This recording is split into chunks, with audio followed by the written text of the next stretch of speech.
तो अंबिका मौर्य जी को अगर जेल भेजने की कोशिश की तो हम सब लोग जेल जाएंगे, मैं वादा करके आया। चाहे खून बह जाए हमारा यहाँ, लेकिन अपने महापुरुषों का अपमान नहीं चाहिए। बहुजन राजनीति से सरकार डरती है। अगर मैं सिर्फ दलितों की राजनीति करूं, उनमें भी एक जाति की राजनीति, किसी को दिक्कत नहीं होगी। ये पूरा धंधा है धर्म जो है, और ये धंधे के आधार पे चलता। अगर धंधा ना होता तो अगर वहाँ कोई शक्ति होती तो पहले इसी की रक्षा कर लेते। भक्त आएंगे तो उनको तनख्वाह मिलेगी, तो ये फिर रोजगार हुआ ना, धर्म का विषय नहीं है ना।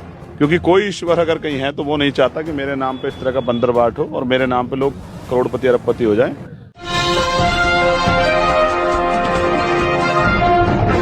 साथियों नमस्कार, मैं हूं नीरज पटेल और आप देख रहे हैं नेशनल जनमत। एक जिला पड़ता है सीतापुर, वहां एक गांव है मझीगवा, सेवता विधानसभा में पड़ता है। सांसद चंद्रशेखर आजाद आज उस गांव में आए थे। बड़ी गहमा गहमी थी, सैकड़ों की संख्या में पुलिस बल लगा हुआ था। सीओ एसडीएम लगातार चक्कर काट रहे थे। मैं समझने की कोशिश करूंगा। एक गेट बना हुआ है, मैं ये दर्शक आप जो देख रहे हैं, आपने जिक्र भी किया कि 24 महापुरुष हैं उस पे। जब आप गए तब भी इस गेट पर रुके, वहां से भाषण करके आए, फिर भी आप इस गेट पर रुके। बड़े गौर से आप निहार रहे थे। क्या उसमें ढूंढने की कोशिश कर रहे थे? 1 साल पहले सौरभ किशोर जी के जरिए एक सज्जन मेरे पास आए, इनका नाम है अंबिका मौर्य। तो अंबिका मौर्य जी मुझसे कहने लगे कि भैया मैं एक गेट बना रहा हूँ और मैं चाहता हूँ उसका उद्घाटन आप करें। मैंने कहा गेट वेट तो सामान्य प्रक्रिया बनते रहता है। मैंने कहा मेरे पास तो ऐसे किसी गेट के लिए समय नहीं है। तो उसने कहा कि भैया मैं वो गेट विशेष बना रहा हूँ। वो विशेष इसलिए कि इस परिवार को समझने के लिए हमें इनके तीसरी पीढ़ी की तरफ जाना पड़ेगा। इनके दादा हुए हैं श्रद्धेय मन बहाल जी, और मन बहाल मौर्य जी स्वतंत्रता संग्राम सेनानी थे। ये इस परिवार ने 1 एकड़ जमीन, जहां 1-1 बीघा जमीन पे कत्ल हो जाते हैं, 1 एकड़ जमीन दी है सरकारी विद्यालय के लिए।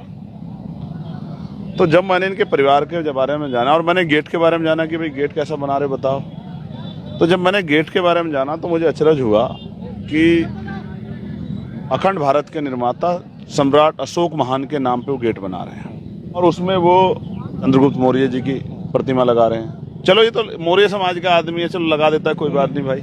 लेकिन उसमें वो राष्ट्रमाता सावित्रीबाई फुले, माँ फातिमा शेख, बाबा साहब अम्बेडकर, मान्यवर काशीराम साहब, बाबू जगदेव प्रसाद कुशवाहा, एपीजे अब्दुल कलाम, वीर अब्दुल हमीद, चंद्रशेखर आजाद जी, शहीद आजम सरदार भगत सिंह जी, ऐसे सब महापुरुषों के 24 महापुरुषों के, राष्ट्रपिता ज्योतिबा फुले लेके 24 महापुरुषों की तस्वीर लगा रहे हैं। संत गाडगे भी दिख रहे थे, संत गाडगे जी महाराज। मैंने कहा 24 महापुरुषों की, क्योंकि ढक दिया गया, मैं सही तरह देख नहीं पाया हूँ। तो मुझे लगा कि यार ये गेट विशेष है, बहुजन भाईचारे का प्रतीक है, मुझे वहां जाना चाहिए। तो मैंने उनको समय दिया। जब समय दे दिया तो ये गेट 2.5 साल से बन रहा था, तो इसका उद्घाटन का समय आज 18 तारीख का। तो यहाँ पता लगा कि साहब ये अवैध है, ये है या वो है। तो मैंने उनसे पूछा कि भाई, क्योंकि वकील हूँ, कि भाई आपने प्रक्रिया क्यों नहीं फॉलो की? तो उन्होंने कहा मैं सारे दफ्तरों में गया, 18 लाख रुपए ग्राम के लोगों ने इकट्ठा हुए, मैं गया। उन्होंने कहा स्वतंत्र पंचायत है आपकी, आप बना सकते हैं, कोई दिक्कत नहीं। लेकिन असल बात ये हुई कि उसका उद्घाटन पहले तो बहुजन महापुरुषों के नाम, मौर्य अगर बना दे, मौर्य किसी महापुरुष के नाम पे गेट, कोई क्या फर्क पड़ता है। लेकिन उसमें डॉक्टर अम्बेडकर, फूले, साहू, काशीराम अगर उसमें हो, बाबू जगदेव उसमें हो, संत गाडगे जी उसमें हो और माँ फातिमा शेख हो, जब इतने महापुरुष हों तो तकलीफ होनी अनिवार्य है। और फिर उसका उद्घाटन करता मैं नाम हो एडवोकेट चंद्रशेखर आजाद। मैं भी देख रहा था, नाम भी लिख दिया आपका। इस वजह से जैसे नाम लिखा गया, यहाँ के सामंतियों ने देखा, उन्होंने कहा इनकी सरकार है कि भाई इसको रोको। तो उन्होंने पे कागज उनके हैं, कलम उनकी, खुशी बना दो। चाहे किसी का घर तोड़ देते हैं, किसी बुलडोजर चलाते हैं, किसी की जमीन जो है माफियान छीन ले, कोई पूछने वाला नहीं। कोर्ट में भी कहाँ सुनवाई हो रही है। तो उल्टा रात उन पे मुकदमा लिख दिया। अब जब उन पे मुकदमा लिखा गया तो मुझे लगा कि ये समय है अपने साथी के जाके साथ खड़े होने का, वरना लोग ये सोचेंगे कि भाई कोई साथ तो खड़ा नहीं होता। तो मैं उनके परिवार से मिलने आया। गेट का उद्घाटन होना हो, लेकिन अपने परिवार से मुलाकात हो जाए। अब मुलाकात करके लौट रहा हूँ, उस गेट को देख रहा हूँ जिसका उद्घाटन मुझे करना था, जिसमें शहीद आजम सरदार भगत सिंह की तस्वीर अभी तक लगी भी नहीं थी। वो कल लगनी थी, मतलब परसों, वो इन्होंने लगने नहीं दी, रोक दिया, उसको ढक दिया। जबकि मैं वहां से यहाँ तक आया हूँ, सैकड़ों गेट ऐसे हैं जो बने किसी के बाप के नाम, किसी दादा के नाम, किसी चाचा के नाम पे, किसी प्रधान के नाम पे, किसी XYZ किसी भी नाम पे बने हैं, लेकिन उनकी शायद किसी की जांच नहीं होगी। लेकिन ये मौर्य जी ने बना दिया और उन्होंने एक संविधान पार्क भी बनाने का वो किया है। तो इस वजह से आपत्ति हुई सामंतियों को, उसको रोक लगा दी गई। मन से आपने सीधे शब्दों में चुनौती भी दे दी कि अगर जेल भेजोगे तो जेल भरो आंदोलन हाँ करेंगे। करेंगे। और मैं आपके मंच पे कह रहा हूँ, आप जानते हैं मेरी बात अटल सत्य है। अगर स्वामी अंबिका मौर्य जी को, स्वामी प्रसाद मौर्य जी याद आ जाते हैं मेरे, क्योंकि वो वैचारिक भाई है मेरे। तो अंबिका मौर्य जी को अगर जेल भेजने की कोशिश की तो हम सब लोग जेल जाएंगे, मैं वादा करके आया हूँ। अच्छा। हाँ, और मुकदमों से नहीं डरते हम लोग। जब मेरे सामने उस आदमी ने कहा कि अगर मेरे ऊपर गोली भी चलेगी मैं गोली खा लूंगा, लेकिन अपने महापुरुषों का अपमान नहीं होने दूंगा, उसको कैसे अकेला छोड़ दूंगा। यशवंत मौर्य कल आए थे, वो कह रहे हैं साहब चाहे खून बह जाए हमारा यहाँ, लेकिन अपने महापुरुषों का अपमान नहीं सहेंगे। जब वो लोग खड़े हैं तो मैं कैसे हट जाऊंगा पीछे भाई। मुझे याद आ गया, मैं इलाहाबाद में भी था जब आप पाल समाज की बेटी के इंसाफ के लिए जा रहे थे। मुझे लगता है ये कॉम्बिनेशन बड़ा घातक हो जाता है क्या इस सरकार के लिए, कि एक एससी वर्ग का कोई व्यक्ति ओबीसी एंगल जहां आता है तो उसको लगने लग खतरा महसूस होने लगता है। बहुजन राजनीति से सरकार डरती है। अगर मैं सिर्फ दलितों की राजनीति करूं, उनमें भी एक जाति की राजनीति करूं, किसी को दिक्कत नहीं होगी। दिक्कत नहीं है। अगर मैं पिछड़े अति पिछड़े मुस्लिम समाज की, जैसा मैं एनआरसी में गया तो मुझे पकड़ा गया तो कहा दलितों की लड़ाई लड़ो ठीक है, लेकिन मुसलमानों की लड़ाई लड़ोगे उससे तो इलाज हो जाएगा।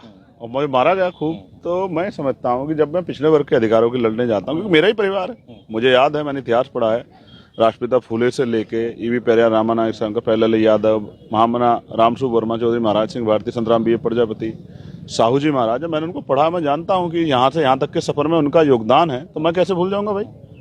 जब आप गर्व से बड़े उससे कहते हैं कि मैं सम्राट अशोक का वंशज हूँ, क्या भाव होते हैं ये कहते हैं? भाव देखिए, गौरव के भाव हैं। जब आपके महापुरुषों ने अपने त्याग, अपने बहादुरी, अपने पराक्रम से लोहा मनवाया हो दुनिया में, तो उनका वंशज कहने में तो पराक्रम महसूस होता ही है। लेकिन जब हम वो सिर्फ देखिए उनके पराक्रम को याद करके काम नहीं चलेगा, तो हमें पराक्रम दिखाना पड़ेगा ना, भाईचारा बनाना पड़ेगा और लूटे पिटे लोगों को उनकी आवाज बनकर उनको आगे मजबूत करना पड़ेगा। ये हमारा दायित्व है। आपने लूटे पिटे शब्द कहा तो पता नहीं अचानक से उत्तर प्रदेश में बैठे हैं आप, तो लूट शब्द से पता नहीं क्यों अयोध्या की याद आ जा रही है इस समय। वहाँ लूट नहीं, वहाँ डाका पड़ा है। डाका पड़ा है। क्योंकि लूट तो उसकी एक सीमा होती है, डाके की सीमा नहीं होती, तो निरंतर होती रहती है। देखो उन्होंने एक चीज स्पष्ट कर दी, अगर अब भी लोगों की आंख ना खुले, मैं साइंटिफिक टेम्परामेंट को मानता हूँ कि वहाँ जो ये खेल हो रहा है, उनको पता है, जो लोग इस खेल कर रहे हैं, कि कोई देखने वाला नहीं, कोई रोकने वाला नहीं, इस तरह का कोई शक्ति नहीं जो हमें इस अपराध को रोक दे।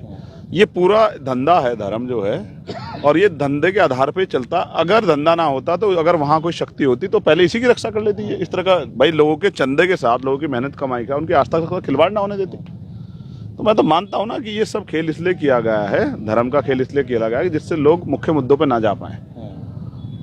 अयोध्या झांकी है, मथुरा काशी बाकी है। हाँ, मथुरा अभी तो अयोध्या खत्म नहीं, मथुरा आ गया। मथुरा आ गया तो अब काशी बाकी है बस। मैं फिर आपसे कह रहा हूँ, आपको कोरोना काल याद होगा, हमारे जो पुजारी साथी हैं वो उन्होंने सरकार को लिखा पत्र कि भाई हमारी तनख्वाह तय कर दीजिए, क्योंकि भक्त नहीं आ रहे, भक्त आएंगे तो उनको तनख्वाह मिलेगी। तो ये फिर रोजगार हुआ ना, धर्म का विषय नहीं है ना भाई, ये लोगों की आस्था का वो है। मैं तो कह रहा हूँ इसको लगा दो ना आप, सारा मेडिकल कॉलेज बनवा दो आप, इससे लोगों को रोजगार दे दो। मान लीजिए आपकी सरकार होती और उसमें ऐसे लूट चल रही होती तो आप क्या करते?